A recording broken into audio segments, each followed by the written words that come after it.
चलिए आज मैं आपको GSTR1 की डिटेल बताता हूँ। GSTR1 हम कैसे करते हैं, मतलब कौन से कॉलम में क्या डाटा फिल होता है, वो आज मैं आपको बताऊँगा। ये हमारा पोर्टल लॉगिन हो रखा है। रिटर्न पर जाएंगे, मंथ सिलेक्ट करेंगे। जिस भी मंथ का आप R1 फाइल कर रहे हैं वो मंथ सिलेक्ट करेंगे। यहाँ से पहले क्वार्टर सिलेक्ट करेंगे, फिर मंथ। अब हमारा थर्ड क्वार्टर है। अक्टूबर की हमारी R1 हो चुकी है, तो मैं आपको नवंबर का R1 खोल के बता देता हूँ कि इसमें क्या डाटा आता है। सर्च करेंगे, ये हमारा R1 है, ये 2A, ये 2B। 3B हमारा नेक्स्ट मंथ में ओपन होगा। दिसंबर में हमारा 3B का कॉलम भी आ जाएगा इसमें। तो R1 पर क्लिक करेंगे। आप कहीं भी क्लिक कर दें, प्रीपेयर ऑफलाइन को छोड़कर। अगर आपको जेसन अपलोड करनी है तो आप प्रीपेयर ऑफलाइन पर क्लिक करेंगे, वरना आप बाहर क्लिक करेंगे, आपका R1 ओपन हो जाएगा। तो इसमें देखिए B2B इनवॉइस जो हमारे होते हैं, जो हम जिसके पास GST नंबर है उसके नाम अगर हम बिल काटते हैं, वो सारे इनवॉइस हमारे इसमें आते हैं। 4A, 4B, 6B, 6C, B2B, SEZ, DE invoices. इसमें हमारे सारे B2B बिल आते हैं जो हम पार्टियों के नाम काटते हैं। B2C large. B2C लार्ज क्या होता है? जब हम 2.5 लाख से ऊपर का बिल अगर किसी अदर स्टेट में काटते हैं तो वो हमारा B2C लार्ज होता है। वो इनवॉइस हमारा इसमें आता है। Export invoice. एक्सपोर्ट इनवॉइस है जब हम किसी अदर कंट्री में माल भेजते हैं तो वो हमारे एक्सपोर्ट इनवॉइसेस में आते हैं। 7 B2C। इसमें हमने बिजनेस टू कस्टमर, यानी हमने कस्टमर को कितना माल बेचा, जिसके पास GST नंबर नहीं है उसको हमने कितना माल बेचा, वो सारी डिटेल इसमें आएगी आपकी। Nil rated supply. इसमें आपकी एग्जाम्प्ट और नील रेटेड जितनी भी सप्लाई होती है जिस पर टैक्स नहीं है या आने वाले समय में टैक्स जिस पर लग सकता है, वो सारी डिटेल हमारी नील रेटेड सप्लाईज में आएगी। क्रेडिट डेबिट नोट रजिस्टर्ड, यानी जिसके पास GST नंबर है उसको हमने क्रेडिट नोट या डेबिट नोट दिया है, उसकी डिटेल हमारी इसमें आएगी। क्रेडिट डेबिट नोट अनरजिस्टर, यानी कस्टमर जिसके पास GST नंबर नहीं है उसको हमने क्रेडिट नोट या डेबिट नोट दिया है, उसकी डिटेल इसमें आएगी। टैक्स लायबिलिटी एडवांसेस, ये हमारा ई-कॉमर्स का होता है, जो हम ऑनलाइन सेलिंग करते हैं उसका टैक्स एडवांस वगैरह जाता है। इसके बारे में मैं आपको बाद में बताऊंगा नेक्स्ट वीडियो में, जब भी हम इसके ऊपर वर्क करेंगे तब इसके बारे में मैं आपको बताऊंगा। ये दोनों कॉलम 11A और 11B, इसके बारे में मैं आपको बाद में बताऊंगा। मेन चीज़ हमारी ये है, इन्हीं में हमारा ज़्यादातर डाटा जाता है। ऑनलाइन का मैं आपको बाद में बता दूंगा। HSN wise summary of outward supply. इसमें हमारे HSN जाते हैं कि हमने कौन से HSN की कितनी सेल की है, पीसीज में की है, लीटर में की है, किलोग्राम में की है, जो भी है वो हमारा इसमें जाता है। डॉक्यूमेंट समरी, इसमें हमने कहाँ से लेकर कहाँ तक बिल काटे। जैसे हमने 50 से लेकर 75 तक बिल काटे तो हमारा आएगा टू में तो आ जाएगा, फ्रॉम में आ जाएगा हमारा 50, टू में आ जाएगा 75, और उसके बाद आ जाएगा हमारे कितने बिल जनरेट हुए।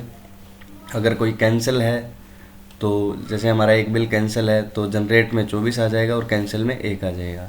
अगर हमारा कोई बिल कैंसिल नहीं है तो जनरेट में 25 आ जाएगा। ये मैं एक बिल मैंने डाल रखा है B2B, ये मैं आपको दिखा देता हूँ। अब हमने इस पार्टी के नाम एक बिल डाल रखा है। अगर हम इसी पार्टी के नाम कोई और बिल डालना चाहते हैं तो यहाँ पर क्लिक करेंगे, और अगर आप किसी और पार्टी के नाम बिल डालना चाहते हैं तो ऐड रिकॉर्ड पर क्लिक करेंगे। यहाँ पार्टी का GST नंबर आता है। GST नंबर आते ही रिसिपेंट नेम अपने आप उठा लेगा। जो भी कॉलम लॉक हैं ये अपने आप आ जाएंगे, ये हमें फिल करने की ज़रूरत नहीं होती। इनवॉइस नंबर, जो भी हमारा इनवॉइस नंबर है, जैसे 85 डाल देता हूँ मैं। डेट डालेंगे,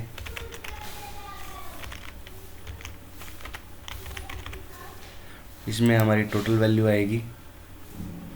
टोटल वैल्यू हमारी जैसे 5000 है। उसके बाद POS, इसमें हमने कहाँ माल भेजा है, इंटर स्टेट में भेजा है या अपने स्टेट में, जिस भी स्टेट में आपने माल भेजा वो सिलेक्ट करेंगे। अब देखिए नीचे हमारी पूरी टेबल आ जाती है। इसमें हमें सिर्फ टैक्सेबल वैल्यू डालनी होती है। अगर हमारा 18% का बिल है तो यहाँ डालेंगे, 12% का तो यहाँ डालेंगे, 18 का है तो यहाँ, 28 का है तो यहाँ। ये परसेंटेज हमारी यूज़ नहीं होती। 1.25, 1.5% ये हमारी यूज़ नहीं होती। हमारी यूज़ होती है 0%, 5%, 12, 18 और 28। तो ये डाटा हमारा इसमें आता है।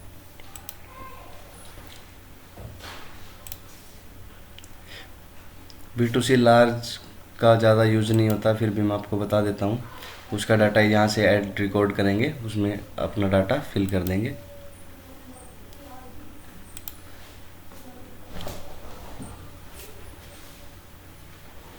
B2C में आप ऐड रिकॉर्ड करेंगे।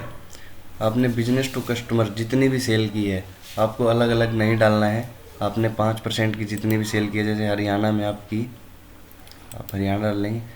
टैक्सेबल वैल्यू में आप टोटल वैल्यू डाल देंगे जितने भी आपने, अगर 50 कस्टमरों को सेल की है, अगर 12,000 की सेल की है, 5 लाख की है, जो भी है, जैसे मैं यहाँ 4.5 लाख रुपए डाल देता हूँ। ये हमारी टैक्सेबल वैल्यू है। जितनी भी हमने कस्टमर को सेल की है वो पूरी टोटल वैल्यू यहाँ आ जाएगी। टोटल वैल्यू मतलब ये नहीं है कि आप पूरी सेल डाल देंगे, सिर्फ आप एक परसेंटेज की डालेंगे। जैसे 5% में आपने चाहे 50 कस्टमरों को सेल किया है, उसकी टोटल वैल्यू सिर्फ 5% की टोटल टैक्सेबल वैल्यू यहाँ आएगी। अगर 12% की अलग है तो आप अलग से ऐड रिकॉर्ड करेंगे, 18 की का अलग करेंगे, 28 का अलग करेंगे, तो अलग अलग आप ऐड कर देंगे।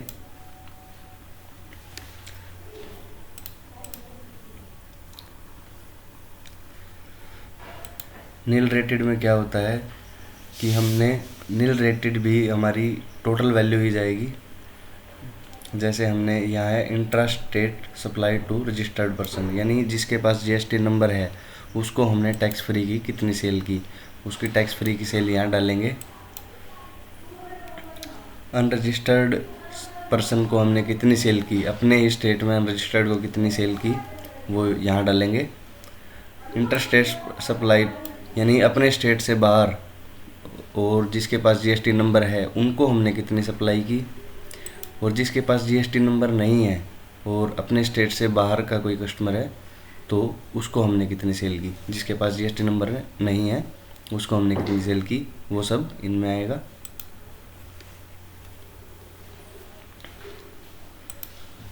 ऐसे ही क्रेडिट नोट आप ऐड रिकॉर्ड कर देंगे। यहाँ GST नंबर सेम वही चीज़, जैसे B2B बिल हमने डाला था वैसे ही यहाँ पर सिर्फ आपको क्रेडिट नोट लिख देना है। अगर आपका क्रेडिट नोट है तो क्रेडिट, अगर डेबिट नोट है तो डेबिट। बाकी आप डिटेल खुद डाल सकते हैं, जो भी आपका डेबिट नोट या क्रेडिट नोट है सारी डिटेल वो आप यहाँ फिल कर देंगे। ऐसे ही अनरजिस्टर में है, जैसे हमने B2C सेल डाली थी वैसे ही इसमें आएगा। यहाँ B2C को आपने कितने क्रेडिट नोट काटे हैं या डेबिट नोट काटे हैं वो डिटेल डाल देंगे आप।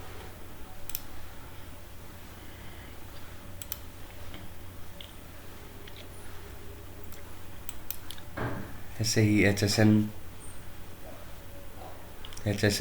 कोड डालेंगे, डिस्क्रिप्शन डालेंगे। डिस्क्रिप्शन अपने आप उठा लेता है ये, जैसे कोई भी डाल देता हूँ HSN, जी देखिए आप जहाँ भी क्लिक करेंगे वो अपने आप उठा लेगा डिस्क्रिप्शन, ठीक है। और बाकी डिटेल चलो मैं डाल के दिखा देता हूँ आपको। इसमें भी आपको मतलब 8708 HSN की आपकी जितनी भी सेल है वो सारी आप इसमें डाल देंगे। अगर आपकी UKOC अलग है, UKOC क्या होता है, हमारी क्वांटिटी होती है कि हमने किस क्वांटिटी में सेल की है, बैग में की है, बेल में की है, किलोग्राम में, पीसीज में, बॉक्सेस में, वो आप सिलेक्ट करेंगे। और उसकी जैसे आपने बैग में की है तो बैग में आपने जितनी भी सेल की है वो सारी आप इसमें डाल देंगे। मतलब कितने बैग आपने बेचे वो सारी टोटल क्वांटिटी डाल देंगे, बिजनेस टू कस्टमर को भी और बिजनेस टू बिजनेस भी, जो भी आपने सेल किया वो क्वांटिटी डाल देंगे। उसकी टोटल टैक्सेबल वैल्यू डाल देंगे, परसेंटेज डाल देंगे और टैक्स डाल देंगे। अभी मैं सेव नहीं कर रहा हूँ, सिर्फ बताने के पर्पज़ से मैं आपको ये दिखा रहा हूँ, इसलिए मैं सेव नहीं कर रहा हूँ। डॉक्यूमेंट समरी हमारी आती है, यहाँ पर आपको ऐड डॉक्यूमेंट करना है। जिस भी बिल नंबर से आपने, जैसे अक्टूबर में आपने 75 नंबर बिल से बिल काटने स्टार्ट किए और आपने 80 नंबर तक बिल काटे, ठीक है। टोटल इनवॉइस हो गए हमारे 5। इसमें से अगर कोई कैंसिल है तो आप यहाँ डाल देंगे, अगर नहीं है तो आप 0 कर देंगे, अपने आप उठा लेगा यहाँ नेट इशूड कि नेट कितने बिल आपके इशू हुए हैं।